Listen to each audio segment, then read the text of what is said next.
अस्सलाम वालेकुम वरहमतुल्लाहि वबरकातुहू। हज़रात, मैं आपके सामने एक मशहूर और मारूफ वाक़या और बहुत ही हैरत कर देने वाला वाक़या पेश करने जा रहा हूँ। आपसे गुजारिश है कि आखिर तक ज़रूर सुनिए। आज हम एक ऐसे मसले पर बात करने जा रहे हैं जो हमारी ज़िंदगी का सबसे अहम हिस्सा है, मगर अफसोस हम इसी को सबसे ज़्यादा नज़रअंदाज करते हैं, और वो है नमाज। एक गांव में एक नौजवान रहता था। उसका नाम अहमद था। अहमद एक अच्छा लड़का था, किसी से लड़ाई नहीं करता था, किसी का दिल नहीं दुखाता था, मगर एक बहुत कमज़ोरी थी, वो नमाज नहीं पढ़ता था। उसके वालिदैन उसे बार बार समझाते, बेटा नमाज पढ़ा करो, यही कामयाबी है। मगर अहमद कहता, अभी तो मैं जवान हूँ, बाद में पढ़ लूँगा। दिन महीनों में और महीने सालों में बदल गए। अहमद दुनिया में मसरूफ़ होता गया। दोस्त, मोबाइल, काम सब कुछ था, मगर नमाज नहीं थी। एक दिन का वाक़या। एक दिन अहमद अपने दोस्तों के साथ बैठा था।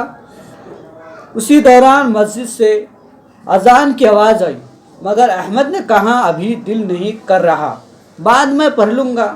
ये वही जुमला था जो वो हमेशा कहता था। अचानक हादसा। इसी दौरान शाम को अहमद एक हादसे का शिकार हो गया। लोग अस्पताल ले गए। वो नीम बेहोश था, आंखों में खौफ था।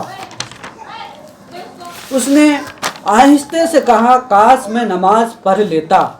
आखिरी लम्हे अहमद के वालिदैन पहुँचे। वो रो रहे थे। अहमद के ज़बान पर आखिरी लफ्ज़ थी, मुझे एक मौका और मिल जाए, मैं सब नमाज़ें पढ़ूँगा। मगर वक्त ख़त्म हो चुका था। मेरे भाइयों, ये कहानी सिर्फ़ अहमद की नहीं, हम सब की हो सकती है।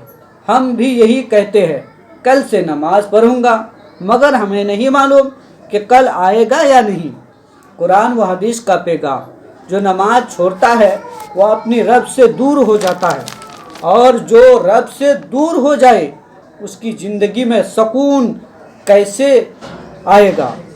अगर तुम कामयाब होना चाहते हो, 5 वक्त की नमाज कायम करो, अल्लाह से ताल्लुक़ मजबूत करो, दुनिया और आखिरत दोनों जगह कामयाबी मिलेंगी।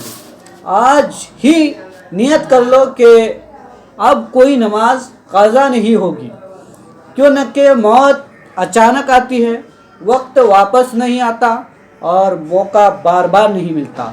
अल्लाह हमें नमाज की पाबंदी करने वाला बनाए, हमारी गुनाहों को माफ़ फरमाए और हमें सीधे रास्ते पर चलने की तौफीक अता फरमाए। आपसे गुजारिश है कि अगर आपको ये इस्लामिक वीडियो अच्छे लगे तो लाइक शेयर ज़रूर करें और चैनल को भी सब्सक्राइब करें।